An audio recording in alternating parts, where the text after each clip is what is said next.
cold at the touch, dead in the eyes, no signs of life no more. I put your love under the knife. Leave me to die here all alone. No signs of life no more, no. A crying dove may never fly.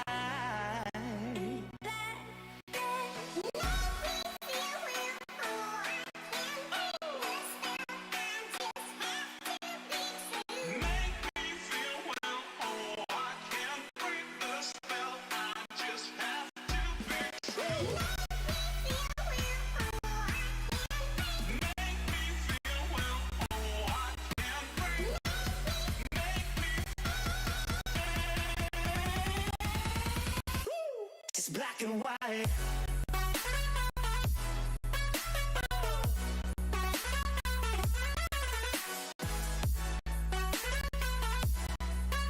Yeah. Black and white. Oh. Oh.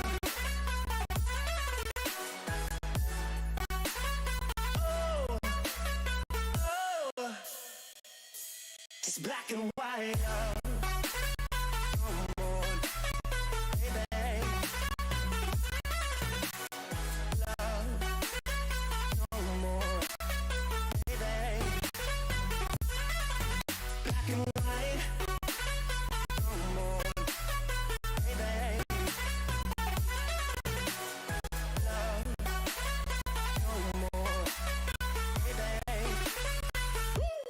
Black and white, just let me go. It's only right. For all I know, it's only matter. It's calico, it's black and white. White, white, white. Just let me go. It's only right. For all I know, it's only matter.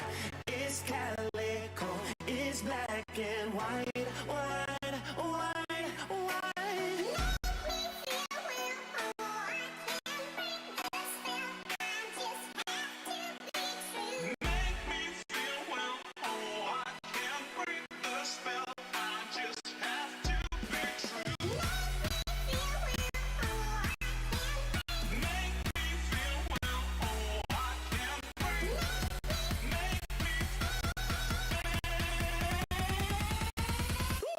It's black and white.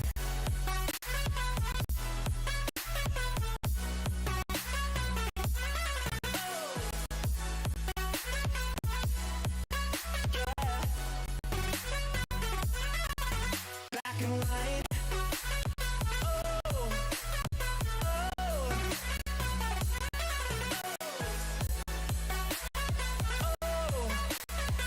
Oh. It's black and white.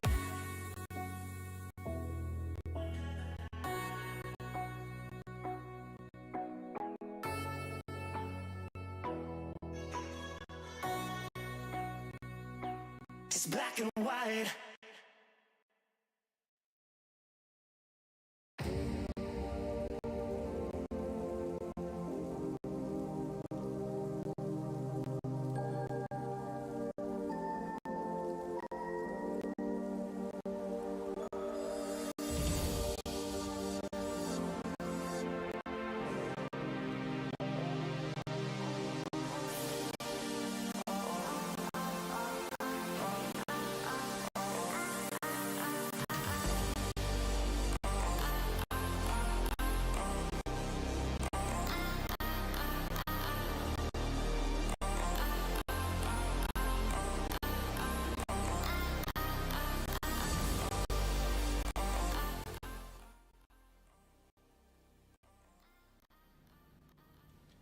Hello everybody and welcome to Sunday Drivers MX-5. We've got the rather short track of Tsukuba compared to the likes of Daytona that were out last week. My name is Jack Oliphant and joining me in the commentary booth is Jack Werrell. And, well, Jack, you've been here for Season 1, you've been here for Season 2. This is going to be extremely exciting, isn't it? Although it's a very different circuit we've got on our hands here tonight. Yeah, absolutely. It's a circuit that isn't very familiar to some of these drivers. The last time some of the guys that we've got out on circuit will have driven here at Tsukuba may have been in the rookie Mazda days, and that for a lot of these guys, that's a long, long time ago. Some of them are incredibly experienced now. So going back to basics, pardon me, basically a go-kart track that we're at this evening, it could really slowly start to mix up the order because the championship lead is currently tied. Roberto Garcia and Ashley Gafael on 48 points, Ben Hicks on 47. And at the moment, Roberto Garcia is at the top where we usually see him, but Ben Hicks, I'm looking over on the left-hand side of my screen, and he's not even jumping out at me. And Ashley Gafael isn't really anywhere to be seen either. They're struggling in 13th and 14th. So this could be a very different night for a lot of these drivers. And does it throw a spanner in the works? The early part of the season is when you want to get the points, so you've got the buffer. And if a couple of the drivers are losing out fairly early on, this could slowly start to mix up the championship. Well, mixing up the championship is what we obviously like to hear and to see, isn't it, really? And that's why it's fantastic that we have a little bit of a break in between the races, although at the end of the night we're always craving for more the next week, aren't we? But it should be really fun this evening. Although you said it's a bit of a go-kart track, the championship getting mixed up, there's plenty of people that can potentially do very well. And speaking of championship, let's have a quick look as we're sort of just in practice at the moment. Obviously last time out Ben Hicks was the winner and he's got 30 points as well. Roberto Garcia and Joe Keaveney is second and third. They're joint on 28 points. Michael Ellett in 24 points. Ashley Gafael is rounding out your top five is 22 points. So you can see the rest of the standings sort of on your screen now. If you have a look at the team championships, where you can see that Fast Cars Go Bang are certainly making a bang. They scored 61 points and are currently in second place. However, on the top stop at the moment is Ignium Motorsport, championship leader for the team. Simtech Racing are in third with iRacing Netherlands team, with Hispania Racing as well, not too far behind them. They're fourth and fifth, Hispania in fifth. And obviously you can see the rest of the team a little bit further down as well. Holy Cow Racing and Dairy is Scary Racing are two of my personal highlights of the names on this roster. But you're right, it could really mix certain things up, couldn't it? As we're starting to look at Roberto Garcia Campos going into the pits now. He's currently topping the timing. Yeah, and it's not something that surprises me, really. Roberto Garcia, he's one of the drivers that is a great all-rounder. He's quick no matter where he goes, and you can see he's exactly 1/10 clear at the top, ahead of H20 Esports driver Sander Ware in the number 5 machine. So just being quick here and being quick at Daytona and being quick at Silverstone at the very start of the season, you can just tell what potential Roberto has got for the rest of the season. Sander Ware, he's always there or thereabouts. Same with Patrick Borst for iRacing Netherlands. Jordan Svetanov, he has his moments, but he's looking fairly quick tonight. And we're seeing a couple of drivers that we don't normally see mixing it up around the order. Victor Oliveira, he's a little further down than I expected him. Same with Dave Geddes, another driver in the number 17 machine. He can be very quick, and I'm sure he'll be showing off his pace a little later on. Just can't quite get it hooked up in practice, and that's another thing. This is only practice. Whether they're sandbagging, whether they've been compromised by traffic, or whether they've just gone, you know what, I'll turn a couple of laps, see what the track's like, happy with the car, and there you go. They might not be pushing qualifying. We've got a 10-minute qualifying session on the way. That is where we'll really start to see the drivers show their true colours tonight and show who is going to be the drivers to keep an eye on for the race.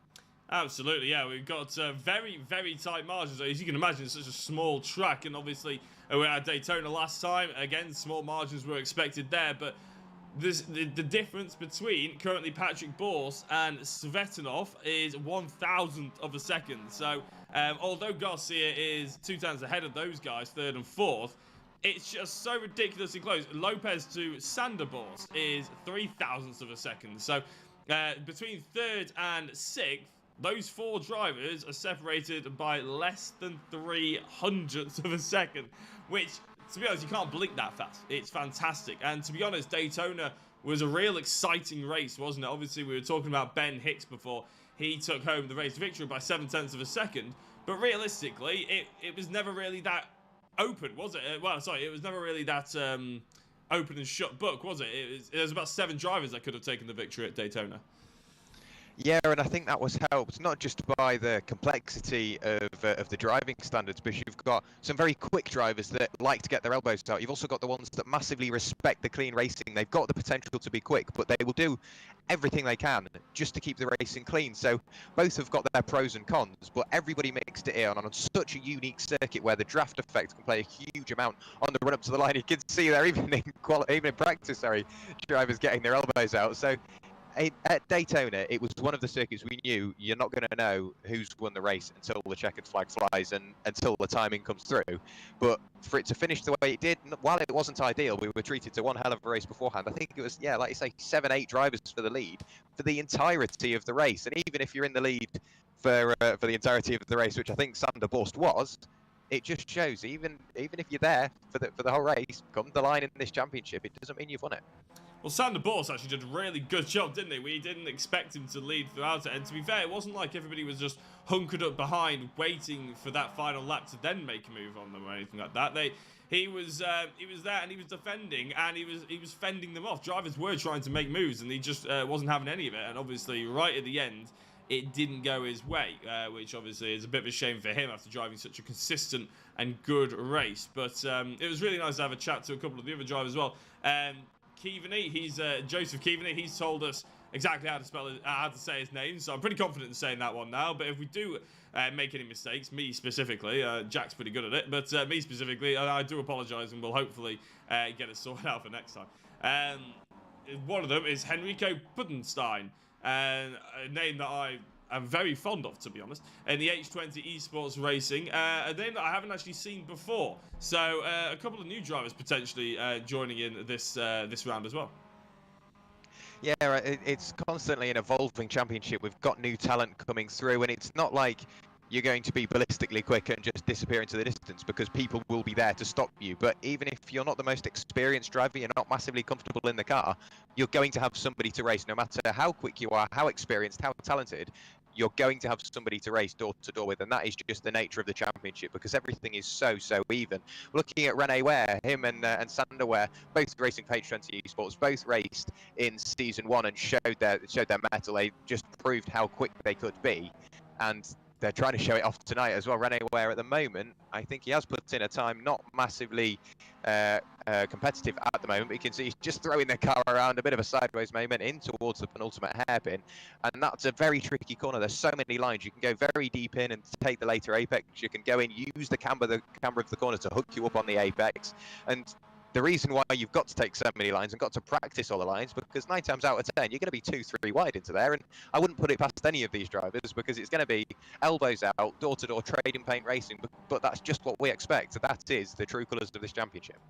Indeed it is, and in fact we can go on board with Chaz Draycott in the Sancho Sim Sport car. Obviously Chaz, one of our fellow commentators, he missed Daytona, but as he heads into turn 1, this probably isn't going to be the best onboard lap because he's got a little bit of traffic ahead. So maybe I'll try and catch another driver, maybe Javier Lopez, as he rounds the final corner on the exit here. He's got a bit of clear air in front of him, so as he comes across the line, then it's important with the first corner you sort of look to take a very smooth apex and a little bit of a late one as well. In fact, there we go, Javier Lopez taking the late apex, getting clean on the power after that one as well. You could really send a lot of speed into that first corner.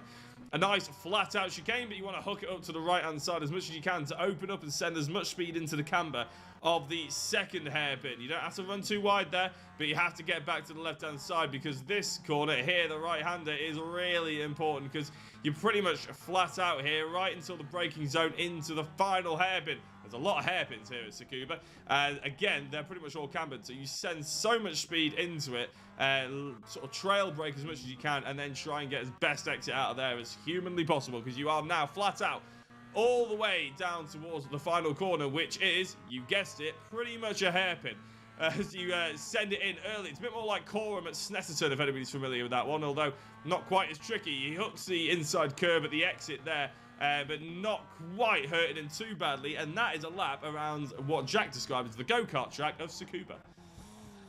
Yeah, very tricky circuit, very complex, and you've got to think, while you're out on circuit now, testing your lines, making sure you can brake at the same point, that at no point I think during the race, you will be able to use the lines you've practiced, because there will either be a car alongside you, a car in front of you, a car behind you. You will always be doing something. So it's all about the track knowledge as well, learning what you get away with. Through there, Xavier Lopez evidently thinking, well, can I get away with an off-track there? Because you could have 1, 2 cars on your outside through there. So you want to make sure you can keep it clean and use all of the circuit. And you see a lot of the drivers pushing the limits, let's go with, of the track limits, funnily enough, just seeing what they can get away with, so they know going into the race if they need to compromise the line on the way out to prevent a 1x. And a 1x is obviously one of those incident points that you get for putting half or more of the car over the road.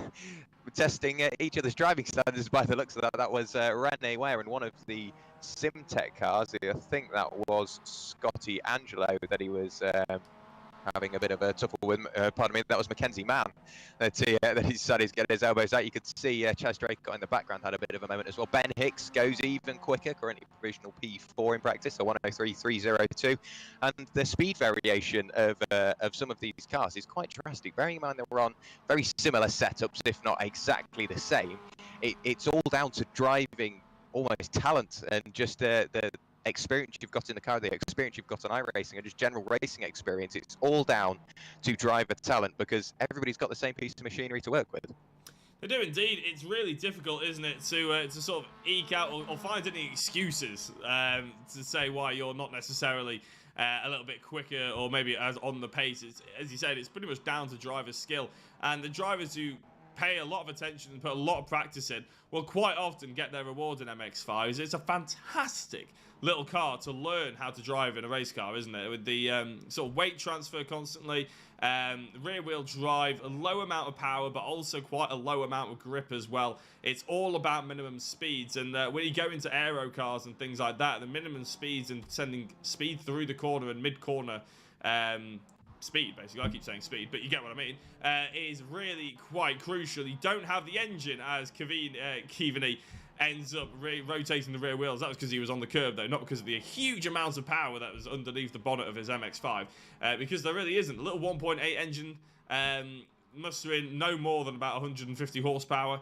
and that is why it's such a popular car, and it's why, obviously, you know, iRacing give it as a free car. It's pretty simple, but it teaches you how to drive, and when you start getting into the likes of the GT3s or LMPs or single-seaters and everything, it still all comes down to what you learn in MX-5 racing, or, to be fair, Skip Barbers.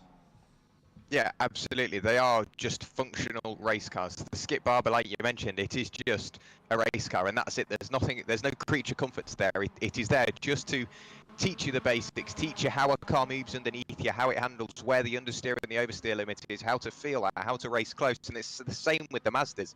This is where you start your saloon racing career, your GT racing career, whatever you want to go into, whether it be on iRacing or in fact real life, because the MX-5 Championship is incredibly popular over the pond in the US, and it's just as popular on iRacing, if not more so, because everybody's got to, at one point or another, get behind the wheel of one of these Mazdas. If you don't, and you decide to go through the oval route, what are you doing? They're such a great car. Like you said earlier, Jacko, they are just what they need to be. They are perfect, a great little stepping stone, and this is almost quite a well-suited track, because it's what I refer to as the go-kart track, in what are cars basically go-karts. They're teeny tiny. They look quite big when they're racing each other, but when you see them in comparison to the Jetta TDI, which is also on the iRacing service, they look absolutely tiny, because they are just like little go-karts. They're rear-wheel drive. There's a fair bit of weight transfer. They don't really like to break in a straight line, and any little contact is going to be a handful to collect, but when you do it, you find the limit and you're quick. So it's a great little car on a great little circuit, and I'm sure with 28 laps of racing on the way, we're going to have a great race. Yeah, and there's 34 of them out there on track as well, so although as the checkered flag drops for practice, although, like we've been saying, they're small, they've not got much power and everything like that, this track is essentially an MX-5 track, isn't it, like we've been saying. So as the checkered flag drops in practice, we'll stop singing the praises of the MX-5s for just a quick minute, because we're going into qualifying. And that will certainly now separate the quick drivers from, obviously, the slightly inconsistent drivers, because it is only 10 minutes. They don't have time to put 30-odd laps together to try and get one flying lap, as Sander Ware leads them out. And also, there's 34 cars, Jack, around such a small circuit. Qualifying is going to be fairly congested, isn't it? Because everybody needs about a second and a half worth of space to be able to get that lap time in. Obviously, there's no understeer issues with the being in the slipstream or anything like that, but a tow might end up actually getting someone pole compared to 10th place.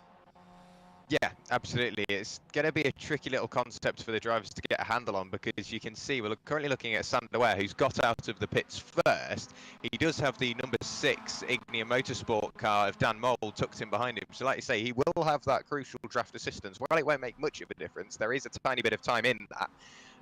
But you've got to think, if they've left really early, are they going to end up approaching traffic sooner? So they've got to make sure they get a banker lap in, and if they can, get an even faster one. But like you say, traffic is going to be so crucial in this qualifying session, whether it works with you, whether it works against you, either or. But at the moment, Sander Ware and Dan Mould are in prime real estate for getting a good lap in. Neil Armstrong setting the first laps of the session. That may just be because their pit stall is behind the timing beam, so they broke it going down the pit lane. But now Dan Mould's run into the issue. While Sander Ware got out first, he's got the clean air. Dan could possibly being held up now. So you've got Ben Hicks behind Dan as well, who may also have to deal with the same issue. So qualifying, it's a mixed bag. Work with you, work against you, and you never know. We could end up seeing a new pole sitter, as is expected in the MX-5s, which you go into every single round as an unknown. Well, it's one of those areas that, especially in qualifying and at one of these tracks, that you use your teammates, to be honest. You want to have a teammate there with you, but at the moment, the H20 machine who's leading the way is, you can see the other H20 cars halfway down the field, halfway down the straight. I expected them to be really close together and just using each other's slipstream and tow, but obviously it's such a short track, it's really just important about getting your lap time in and done and dusted. As Ben Hicks now goes top, one of the first representative times that we may well be seeing, and they're starting to file in now, which is quite nice to see. I'm going to go for a slightly off track here and go for a driver who's sort of in the middle of everything, and go for a blimp or a chopper. And we can't see. No, that's terrible. We're not going to do that at all. I was hoping to see, just how cramped this Tsukuba circuit will be, but that was a failed experiment. Ben Hicks at the top of the timing tower. He's a third out of this little trio that we've got, obviously with Dan Mould in just ahead of him. So it's interesting. He's not being held up yet. He's got a little bit of the tow, and he's set the fastest lap time. But we will expect, it's such a short lap that these drivers haven't yet got their cars to full temperature. So expect some quicker lap times coming soon.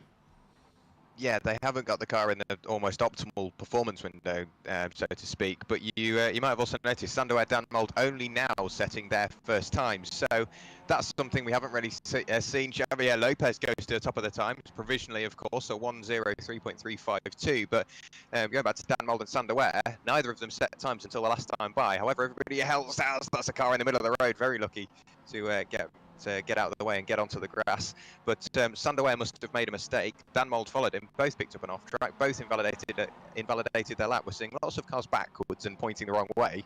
So I'm assuming the drivers are pushing the limits harder than ever. Patrick Borst now goes provisional. What was P2, now P3. The order, I can't really keep up with it. But Dean Catherwood, one of the fairly newer drivers to the MX-5 Cup, has just put it on provisional pole. 1 minute 3.14, right up at the top end of the order. Xavier Lopez demoted down to P2. Louis Correa now in P3. Patrick Borst, in the space of a couple of seconds, has gone from P2 to P4. Roberto Garcia finds himself right down in P5. Ben Hicks, Dan Mould, Sander Ware, the original trio, 7th, 8th and 9th. So while they have been in the clear air, they haven't had much traffic, and they've got the draft assistance. Evidently isn't working for them. Yeah, Javier Lopez actually set a quicker time just in that last lap, but it's still not good enough to take pole away from Dean. So that's a pretty damn good time that we've seen from Dean Catherwood there. And we haven't seen the lap times get as close as we did in practice. We will bring you the lap times towards the end, as soon as we're over halfway, really, of this qualifying session. But it just goes to show how difficult it is to even get a flying lap in. Most drivers have. One driver, the reason why we focus on Chaz a little bit is actually because he won at Silverstone in the first round all those weeks ago now. He's currently all the way down in 28th. He's got clear air ahead of him. Obviously, he didn't turn up to Daytona. I think he was working, doing his own, doing a commentary gig, to be honest, probably with some race as well. But he is now back, and he's trying his best to maybe make a name for himself in this round as well and try and get his championship battle back on track. Currently in 29th, though, is not the way to do it. No, we know Chaz has got the pace after a starstruck outing last season at Alton Park, where he actually won after battling Dan Mould all race long. One of the best ever races I've seen on iRacing. Make sure you go back and look at that once we've finished up tonight. There you go, up to provisional P7 at the moment, 103.454. Dan Mould also finds himself now up in provisional P3, a 1 minute 3.29, just a couple of hundredths off Xavier Lopez up at the front row of the grid. However, Dean Catherwood is just so well clear at the moment. He's a 10th clear, and you've got to think a 10th on a little circuit like this, that's a massive, massive margin. And the only way I can see somebody beating that is with the draft assistance, no traffic, and possibly clean air could have something to do with it. Roberto Garcia gets even closer to the front than anybody else at the moment, a 103.169, 300ths away from Dean Catherwood, but that's still not close enough. No, it isn't. I'm just bringing it out. Sorry about the flashing on the left-hand side. I'm just trying to find... There we go. As by the looks of it, Dan Mould finally goes through to not be held up anymore, put it that way. That's the gaps from first position. So you can see almost the entirety of the field, well, all the way down to 23rd, is covered by a second. And to be honest, we're still expecting lap times to be coming in and, you know, pipping into those top fives and just sort of wedging themselves a couple of hundredths between each other, to be honest. But you're right, Garcia, he's 300ths of a second away from Dean Catherwood, who, like I said, has set absolute blistering time quite early on here as he goes into the first corner. Really good from Dean, and nice to see a newcomer, you know, a new person on pole position, potentially. Obviously, there's still a little bit of a way to go, but I do find it funny at the bottom of your screen, obviously, the timing, the qualifying timing is going so quickly. It can't keep up with 34 drivers going on this track, just crossing the line so quickly. So apologies if you're catching or not catching who you want to see. But obviously keeping an eye on the timing tower on the left-hand side will be well worth it. Having a look a little bit further down, Sven Daleman's Holy Cow Racing, and that brings up the bottom area of the grid as well, so you can have a look at maybe some of the drivers that you're trying to follow down in this sort of high 20s, early 30s range as well. But as you said, Jack, wherever we're going to look tonight, there's going to be action, there's going to be close racing, and nobody is going to be on their own, that's for sure. Yeah, absolutely. The top 33 drivers separated by 2 seconds on a little circuit like this. While it might seem a lot, you've got to remember that that's 33 cars separated with 2 seconds. So on a full lap, that's going to be so busy. The first opening stages of the race, in theory, are just going to be so busy for everyone involved. You want to stay clean, but you also don't want to just let everybody by. You don't want to let people have the chances. You want to make sure you're aggressive, but not too much, where you end up taking each other out. It's such a fine balancing act to keep up on pace while not letting anybody by, but also trying your luck at getting past somebody as well. And on a smaller track with lots of cars, that is just absolutely amplified. So it's going to be a very busy race for everyone involved. We've got just over a minute of the 10-minute qualifying session remaining. Roberto Garcia still finds himself in P2. Xavier Lopez, fellow Spaniard, finds himself in P3. Then it's Dan Mould, Chaz Draycott. Keep an eye out for them too. Season 1 rivals, and hopefully we'll find them being Season 2 rivals as well. Patrick Borst there in P6.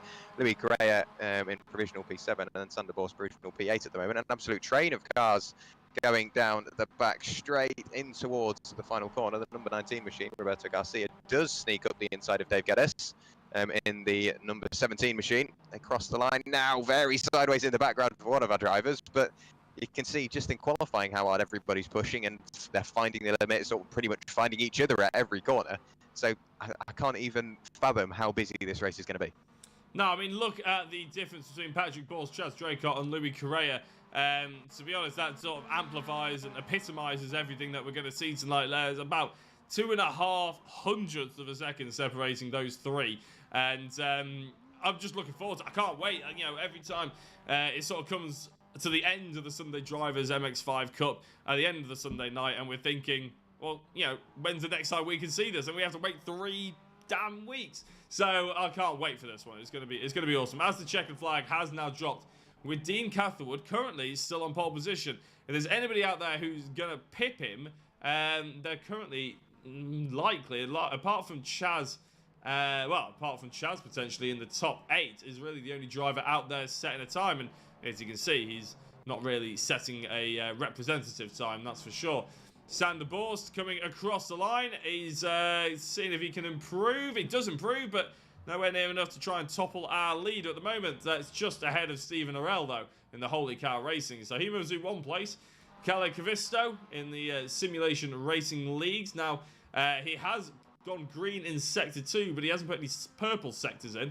And in Sector 1 is about a 10th off where we would expect Dean to have put it. So as he comes through on the final corner, let's see what kind of time he gets pinged up with. And it's not an improvement. So although he greened the Sector 2, his Sector 3 and 4 were not improvements for Kale. So a bit of a shame for him, but nearly all the drivers are coming to an end of their session.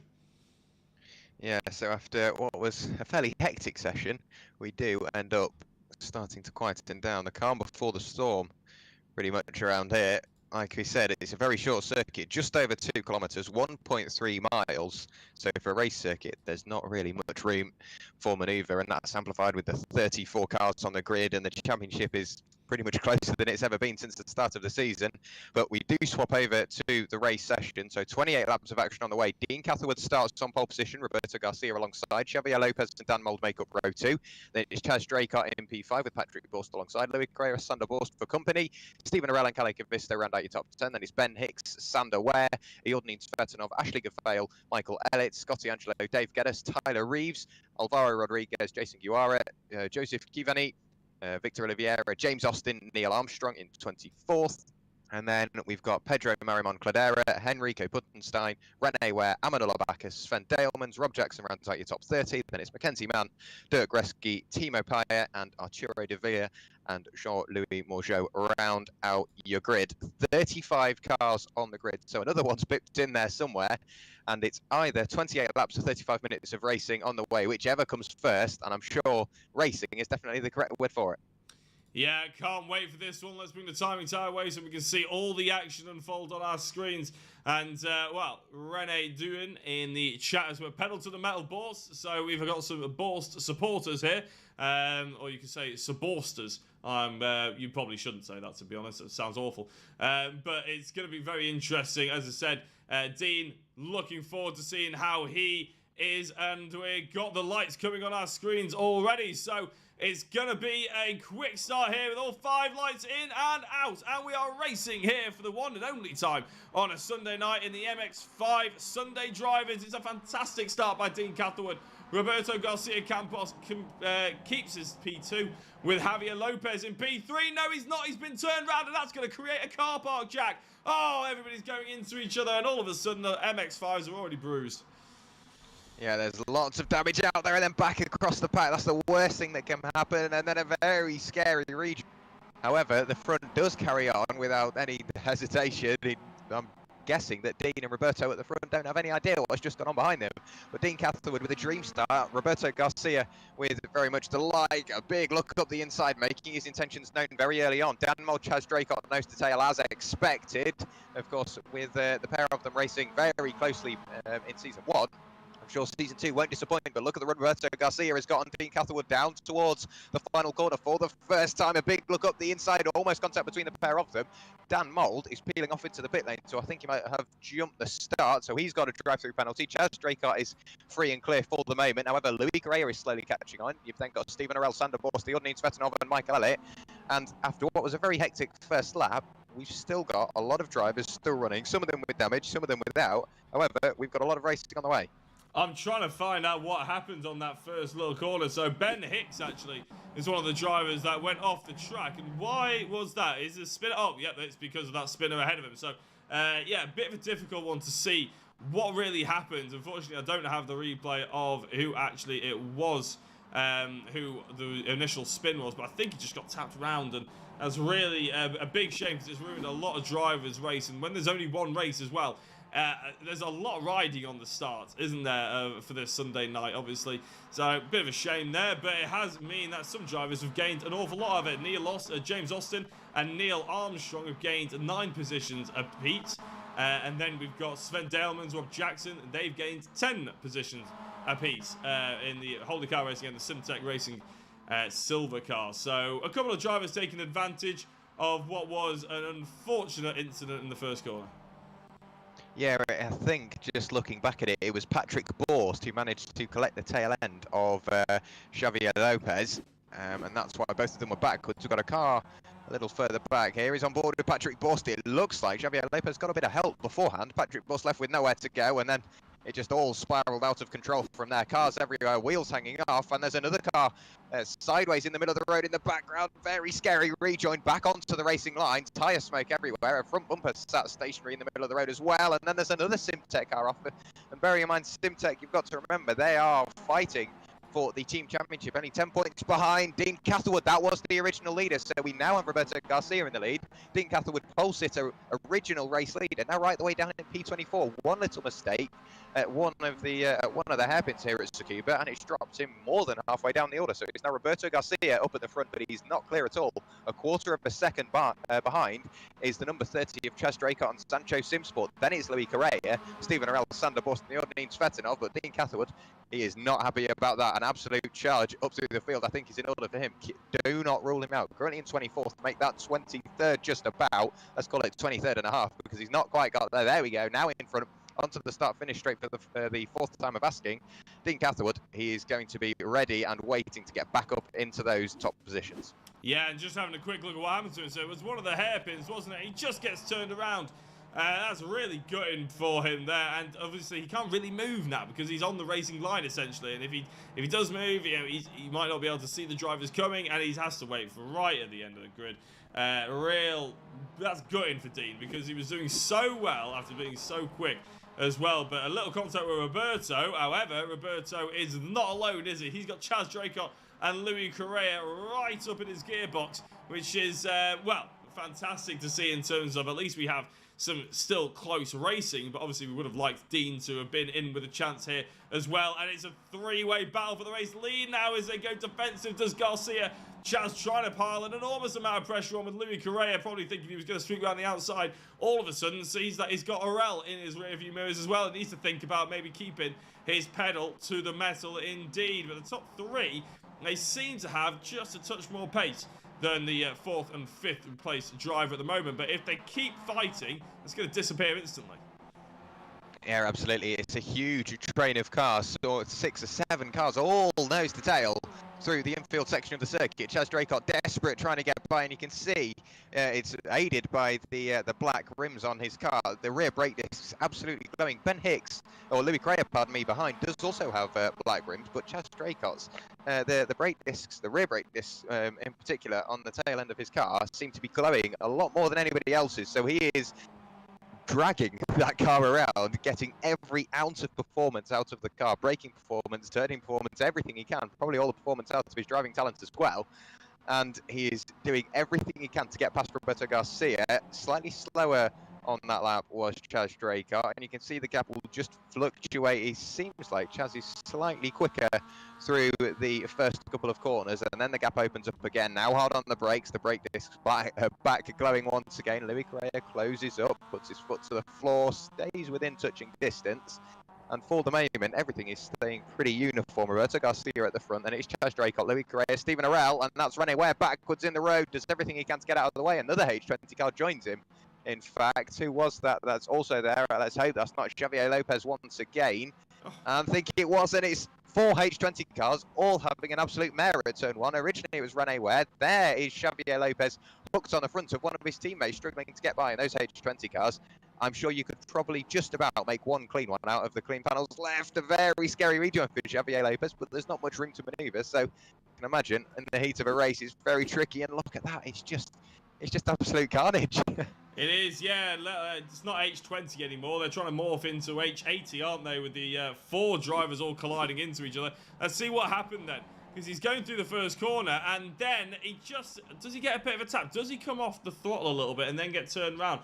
I'm just interested in this one, so listen out closely. I think there was a little bit of a tap. I think he came off the throttle because he saw the drivers you know, spinning out in front of him, and then he was helped round, shall we say, because the driver behind wasn't sure why he was slowing up at all mid-corner when you would expect them to be putting the power down. So Sorry, I'm gonna have to butt in, Jack. I'm sorry, I won't make an effort. I won't make a repeat of it. But Chaz Draycott, you've seen it already. I didn't mean to butt in, but Chaz Draycott is now in the lead. Roberto Garcia must have made a mistake, half a second back already in the space of a couple of corners. Luis Correa still following along. Very interesting though, because you tend to see if the distance that Luis Correa was off the tail end of Chaz Draycott's bumper, you'd have thought if Roberto Garcia made a mistake, he might have been able to weave his way through, and it looks like that might happen in towards turn one. Look at that, it's almost 7 cars for the lead at the moment. Chaz Draycott's made good his escape, 7/10 clear at the moment, while Roberto is preoccupied with the number 1 machine behind. Then it's Sandoval, Stephen Arelli, Odin Svetanov, and Michael Elliott all there ready to pick up the pieces. Do not rule out Ben Hicks and Kalle Kavisto just on the coattails. This is what happened. Talk us through it. There's a car sideways in the middle of the road. Great avoidance driving. Chaz Draycott comes out on top. We're going to have to try and find out who that was, because that has changed the lead, changed the complexion of the race. But more importantly, both drivers carry on without too much of an issue. Yeah, it's impossible to tell, but that's the eyesight that Chaz had. And obviously, Roberto probably would have had a very, very similar story. And that's amazing, isn't it? Because I thought that there's been no incident involving Roberto. But as you said, it must have been maybe a little bit of a mistake, but the Louis hadn't gone through either. So that is how it happened, really. A bit of an opportunistic move, really, shall we say. And obviously, Roberto is probably thinking it's a yellow flag area. You can't overtake on it. But sim racing has slightly different rules in that regard, I think. So, yeah, that's we are where we are. Chaz Draycott moves up 4 positions. He's currently in the lead. Roberto Garcia, he qualified in 2nd place. He's still in 2nd place.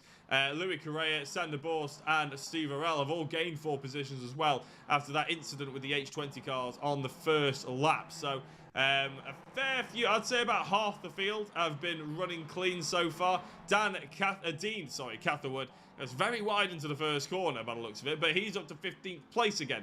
So although he's lost 14 positions after being helped around, shall we say, he is now back trying to fight through the order. In such a short track, though, it can be difficult to sort of, get through the traffic as quickly as you need to try and fight for those top 5 positions again. Yeah, it seems like it's been fairly hectic throughout the first few laps of the race. I think the Ignia Motorsport car in the middle of the road, when we were riding on board with Chaz, I think I just caught a glimpse of the number 32, which is Ashley Gafael. He is one of the Ignia Motorsport machines, currently right the way down at the bottom end of the order, and I don't think circulating anymore, so I fear that might have just ended his race, that little incident. The only retirement so far does catch the grass on the inside, keeps his foot planted, does what he can, and then just holds the brakes, hopes that nobody hits him, clenches up, and everybody does manage to negotiate him. Well, in my opinion, probably not going the best way. I would rather him go forward, make sure he's not on the exit of the corner, because that does put him in the firing line for other drivers as well, because if he's done it, everybody else can. Currently at a similar part in the circuit is Michael Elliott chasing down Iordin Svetanov. Then in front of him we've still got Stephen Arell, Sander Borst, Luis Correa, Roberto Garcia and Chaz Draycott. Only half a second clear now, so he is getting reeled in by the number 19 Espana Racing machine. Further down the order we do have a few battles going on, not quite as close as this lead battle. We've got Jason Guara getting in the fisticuffs with Tyler Reeves and James Austin, just about within striking distance there. And then even further down, we've still got Rene Ware, Victor Oliveira of H20 Racing, H20 Esports Racing, and Fast Cars Go Bang, both battling away, but not quite as close as this lead battle, Jacko, because it's still currently led by Chaz Draycott. But for how long? That is the main question.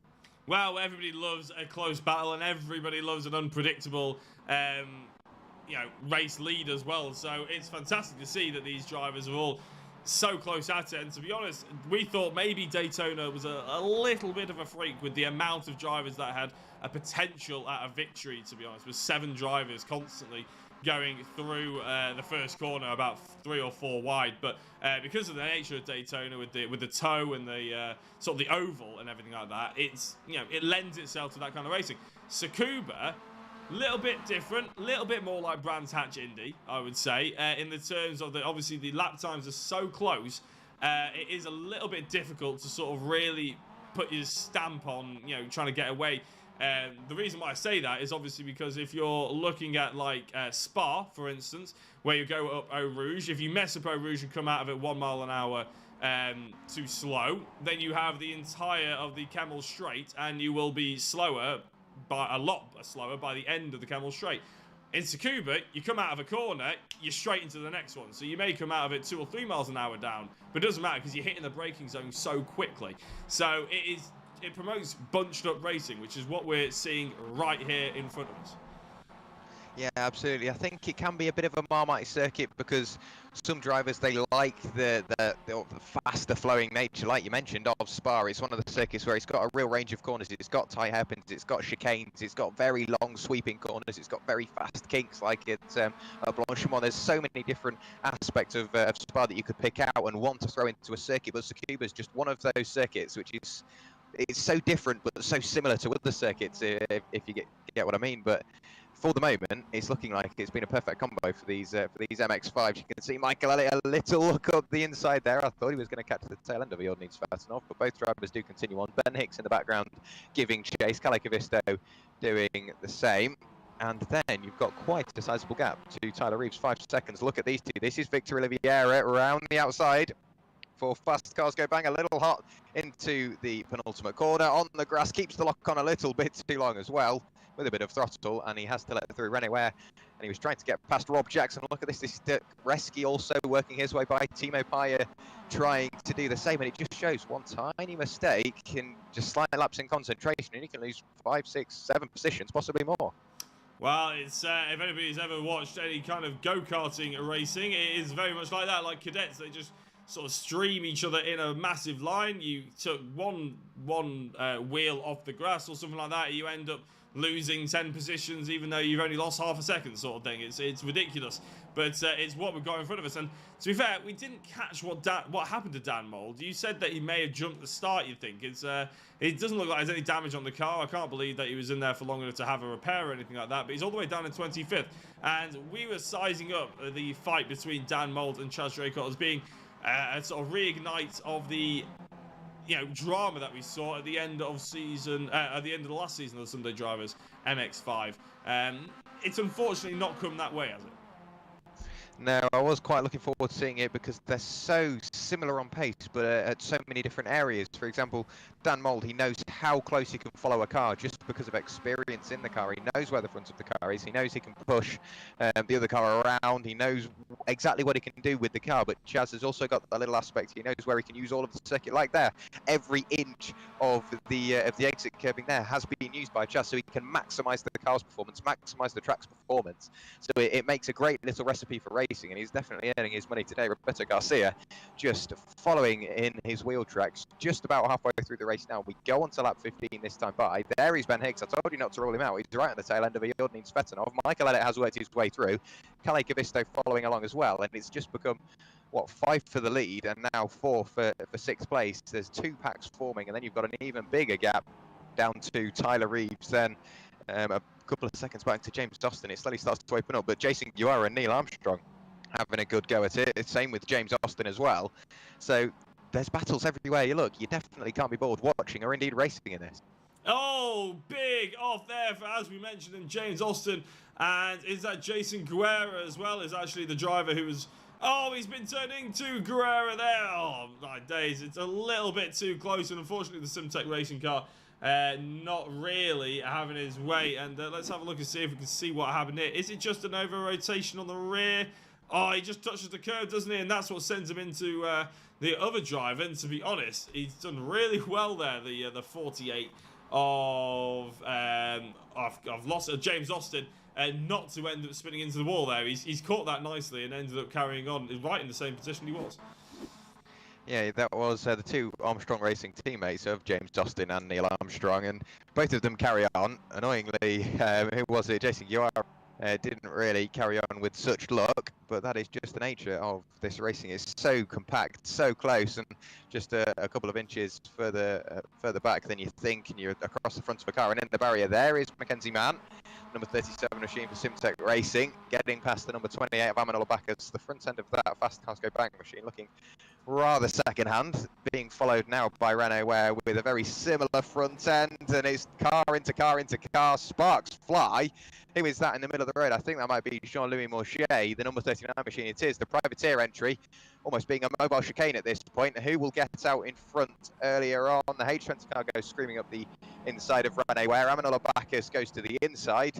currently looking at Mackenzie Mann trying to work his way around the outside, and then there's Rob Jackson trying to work his way through as well, and all 4 cars managed to negotiate the traffic safely for the most part. There were a few spots, there are a few more scars on the front 2 leading cars, but it just shows it's all about how you read the traffic, how you get by, and then how you get away from it, because it's all about what you do behind the wheel. Is it traffic management? Is it just looking after the tyres? Because it is quite a long race for these Mazda MX-5, so there's so many different things you've got to keep on top of, and at the moment it's the lead pairing that are doing so. But look at this, Sander Borst now, Stephen Werrell all over his tail, so it's 3 for the lead, 2 for 4th place a little further back, and you've still got Michael Elliott, Jordan Svetanov and Ben Hicks battling away as well. It's brilliant to see, but Michael Elliott is now 5 seconds back from this little battle. So the top 5 definitely broken away, and like you said, the top 3, well, you could argue the top 2, to be honest, have broken away. And then there's a little gap, and then you've got Louis Correa, and then you've got a slightly bigger gap, followed by Sander Horst and Stephen Werrell as well, as looks like, scrap that, I tell you what, because Louis Correa is now caught right up to the back of Roberto Garcia Campos. And, well, to be honest, Rene in the YouTube chat has come on and said that Sander is coasting for sure. Now, is there any argument to be said that you don't want to be leading on the final lap here, as it was in Daytona? Not 100% sure. Don't think it is. It's all about track position for me here, because it's one of the circuits. If you know the limitations of your car, of yourself, and of the circuit, you can overtake with relative ease. But if you don't, it's going to be a very, very big task to get by. You're going to have to rely on traffic, which Chaz has now ran into, and there's more contact a little further back. Are we going to see one of the cars facing backwards? No, this time James Austin does remain pointing the right way. A bit of contact with Sander Ware that time's through. He's built a bit of a gap up to Neil Armstrong, his teammate in the background, who's being pushed around by original leader, and of course pole sitter Dean Catherwood. That didn't last long, did it? Dean Catherwood up the inside, up into P12, so demoted into, what was it, P34 off the start, or P24 I think. He's now right the way up into P12 and chasing the top 10. But Chaz Draycott, he did meet traffic last time by. He laps very marginally slower than Roberto Garcia on the lap prior as well, so with 10 laps of the race remaining, Chaz Draycott's got it all to do. And like you say, track position, I think, is definitely one of those things you've got to make sure you have, because if you're in front going on to the final lap, there's no major overtaking points. The final corner, possibly, but because it's very much so the quickest corner on the circuit, you're not really going to be braking much. There is Jean-Louis Mauger being picked off by the leaders, and look at that, Roberto Garcia very late on the brakes, almost into the tail end of Chaz Draycott, but both of them managed to get by. Louis Correa does so as well, and then for the moment, it's clean sailing for Chaz, no major traffic, you can see it up the road, but for these guys, I think they've got a bit of a breather, which around here is quite rare. Very rare, yeah. It's good, though, for developing this actual battle, and obviously going into the final 10 laps. We're on the lap, well, we're on lap 20 now of 28. It's flown by, really. But with any luck, we'll see, you know, this battle go right down to the wire. The last thing we want to do is see any contact. But to be honest, when you see at the front end, obviously, it's not always true, especially in the first couple of laps. But at the front end of the order, those drivers, you know, the cream always rises, as they say. And with any luck, we will see clean racing throughout. Although we've had like a little bit of contact between Roberto Garcia and Dean Catherwood earlier on. With any luck, we won't see any more of that tonight. The reason why I cut to Dean, actually, is because he's right in the thick of it. Look, he's still going. He's roughly 2 seconds a lap quicker than those drivers around him. As soon as he gets into clean air, he's gone down the road. So, although he's definitely been hit up the rear end there's no doubt about that one. Was he going defensive, or was he diving up the inside? He span himself back round again, but all of a sudden, all the hard work he was going on about, and I was going on about, has now been washed away. He's down to 16th position. Yes, so unlucky for Dean Catherwood. A great pole time to put him there, and then, yeah, he went defensive, and I think the number 49 machine, I think it was actually, let's have a quick look, it was 48, sorry, James Austin. He was expecting the cutback to be there, he's expecting the gap, and it just never appeared. He was just so committed to going for it. When he reached the middle of the corner, he couldn't really do much about avoiding it, annoyingly. That has put Dean Catherwood to what was it? It's now right the way down, yeah, P16. And like you said, all that hard work just has come undone. And all that clean air that he was going to work his way into was just all disappeared into the distance as well. So there's nothing much that Dean Catherwood can do about that now. Still Chaz Draycott in the lead, Roberto Garcia following along. Louis Correa sat with the best seats in the house, and the gap behind to Stephen Orell and Sander Borst massively opened up now. So even if Sander is coasting, he's got a right old task to try and get back up to the front end of the order. But Chaz Draycott slightly quicker on their way in, compromises his line on the way out. Roberto Garcia washes wide. You can use all that green. Definitely not afraid of doing so. On the run up to turn one, does Roberto Garcia have a look? No, he's more than happy just to sit behind Chaz Draycott for the moment. And I think that is what we're going to see until the very final lap, where Roberto Garcia will pick his point and strike, because he's had all this time to find out where Chaz maybe breaks slightly earlier, turns in slightly later, where Roberto Garcia overtaking, or where Roberto's overtaking opportunity will arise. That's when he will strike. He's had the entire race to figure it out. I bet he's got it down to a T, thinking about it in his head. If it comes before that, great, but on the final lap, I can almost put money on him knowing exactly where he's going to go for that overtake. The problem is with the waiting to the final lap on a circuit that has such a short lap, is it can disappear like that, can't it? It can disappear in the blink of an eye. And I mean, we've been on board with Roberto at the moment for almost the entire lap, pretty much is the entire lap now, and that's how quick it is. So if he is waiting for that final one, he's waiting for a very small window. Chaz obviously probably won't mind that too much as Garcia touches the curb, but remember, Garcia now has to worry about Louis just behind. So as soon as Garcia, who is currently actually probably in the hardest position out of the three of them, he tries to make a move on Chaz, then all of a sudden, third place, Louis just says, okay, well, you two slow each other up, I'll go diving up the inside. And quite a lot of the time what you see when you see these sort of fights, between three drivers, is actually the first place man goes to third, the third place man goes to first, and the second stays exactly where he is, because he's made the move on the driver in front, but he's slowed up so much, the driver at the back goes straight through. So that's probably going to be how it's looking at the moment. That's certainly what Louis Correa is hoping for.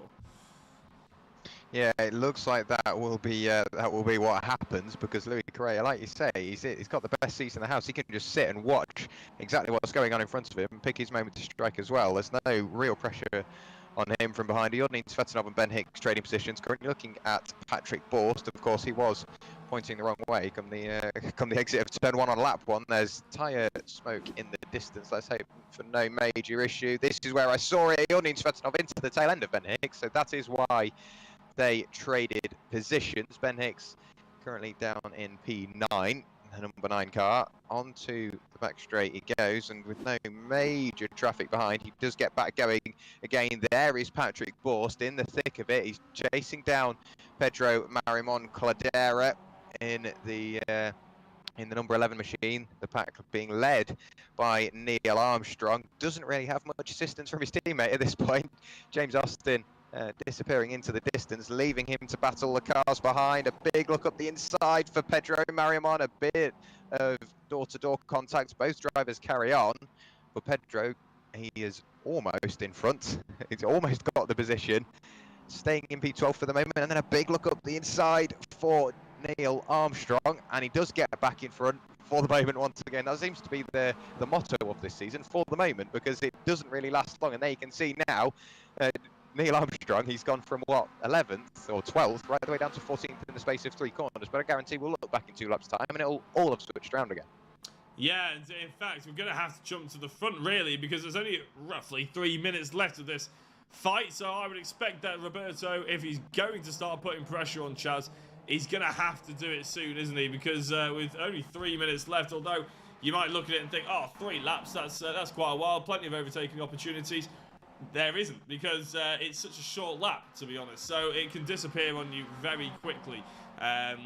It looks like he's got a fairly nice gap to Louis Correa, though, just behind, doesn't he? In fact, Louis is 1.2 seconds behind these two drivers now. So whether Louis got caught in a little bit of traffic, I'm not entirely sure. What it is to say as well, though, Stephen Orell and Sander Borst, they've been dropped, haven't they? And there's a huge gap in between them now. So the closest battle there is on the circuit is this one. Nose to tail, first and second. Let's go.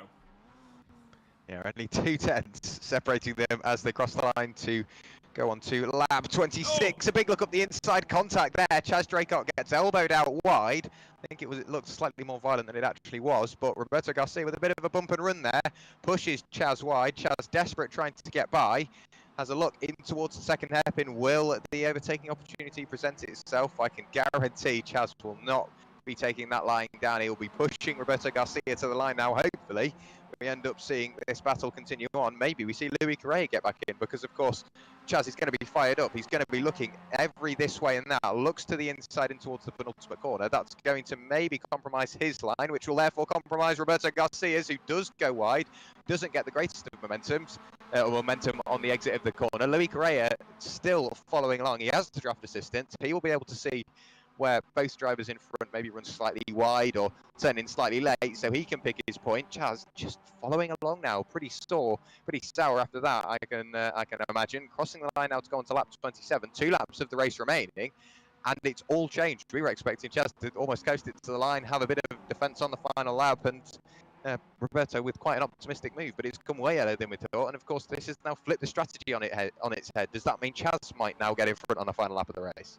Yeah, well, I was going to cut back to see if we can have another look at the move, but we'll save that for just after the race, because by the time we watch the replay, it could have changed again. And the last thing we want to do is miss this thrilling action here for the Sunday Drivers MX-5 Cup, with currently Roberto Garcia, Chaz Draycott, and Louis Correa all in it for the win. And looks up the inside there, Chaz.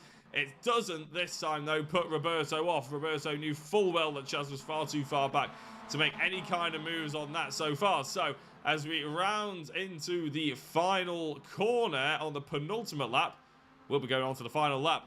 1 minute left pretty much, and well, it all comes down to this, isn't it? It's almost very NASCAR-esque, this side of the race. It's definitely been a one for the spectators, one for the neutrals, because there's been action everywhere, and it's still not finished as Roberto goes defensive and Chaz tried to look at the inside, but there's just no space at the moment. Now I think Chaz will be there to pick up the pieces if it all goes wrong. He's trying to force the mistake, force the position open. Roberto Garcia, though, driving the widest MX-5 I have ever seen. Chaz still just grasping the coattails of the number 19 machine. Louis Correa is there. He is within striking distance. If he wanted a big look up the inside for Chaz, almost into the tail end. Did everything he could to get every ounce of braking performance. Roberto Garcia does run slightly tight in on the exit. Does that hurt his run onto the back straight? I don't think it does. And unless Chaz is either very brave or very stupid, I don't think he's going to go for that move on the final corner. So the results are pretty much settled unless it all goes wrong, unless he grabs too much curb. But for the moment, it looks like Roberto Garcia, everybody, is going to win round 3 of the Sunday Drivers MX-5 Cup here at Tsukuba. Chaz Draycott finishes second. Louis Correa, after a great, consistent drive, just sat behind and rounds out your podium. Then it's Stephen Arell and Sander Borst, and I'm sure we'll have some more confirmed results for you in a few moments' time. But what a race.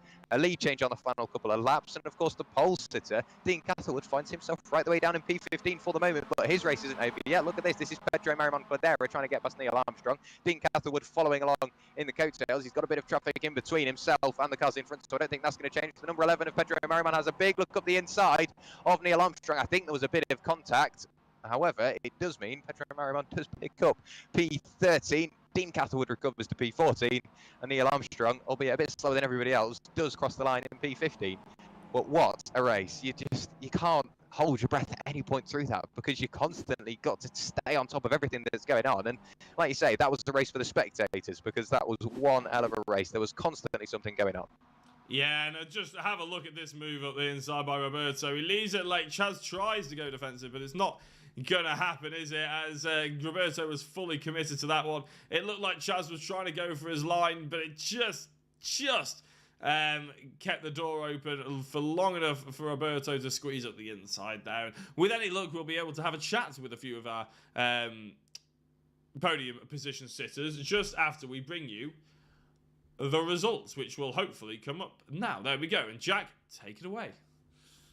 So, as you saw, Roberto Garcia, with a very bold move on the final few laps of the race, does pick up top honours here, currently tied for the championship lead with Ashley Gafael. He is only going to extend that. Hispania Racing will be very happy with that as well for the team's championship.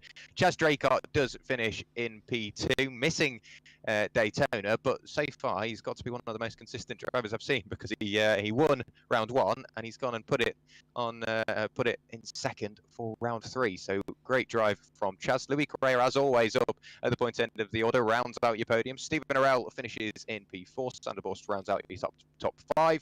Michael Ellett, he seems to be addicted to that area of the grid. He's either 5th, 6th or 7th at the moment this season. He does finish in 6th this time. Baikalik Visto in 7th. They all need Svetinov in 8th. Ben Hicks in 9th. Tyler Reeves rounds out your top 10.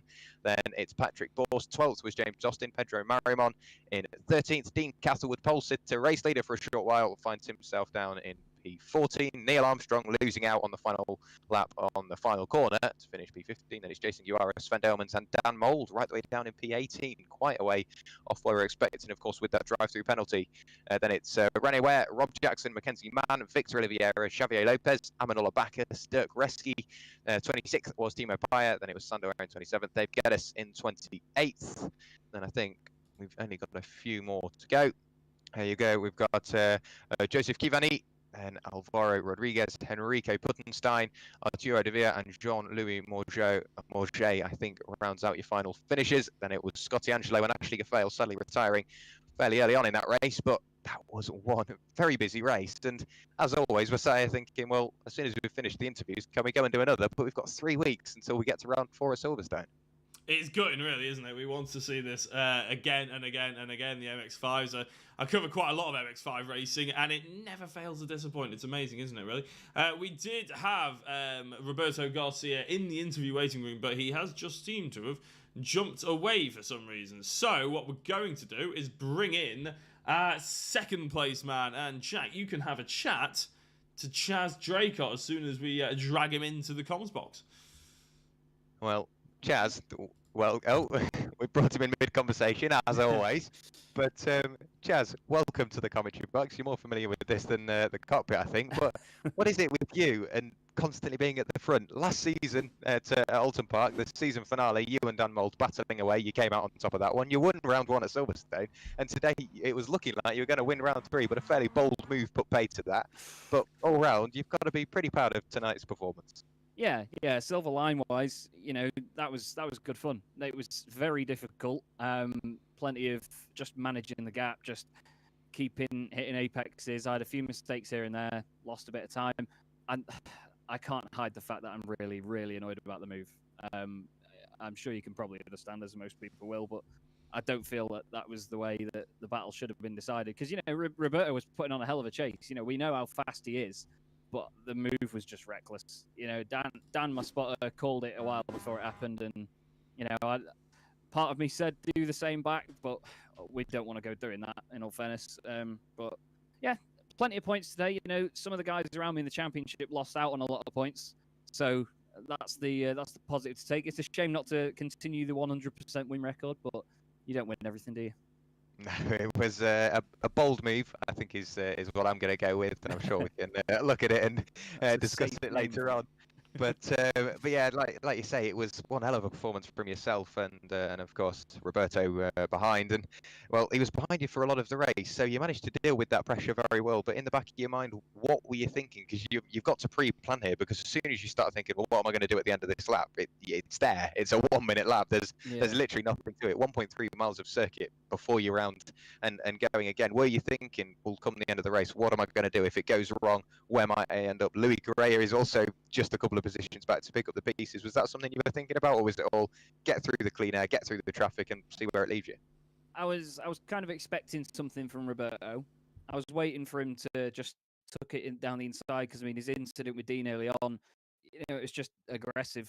It was just really, really aggressive from the get-go, and we expected that it was going to happen.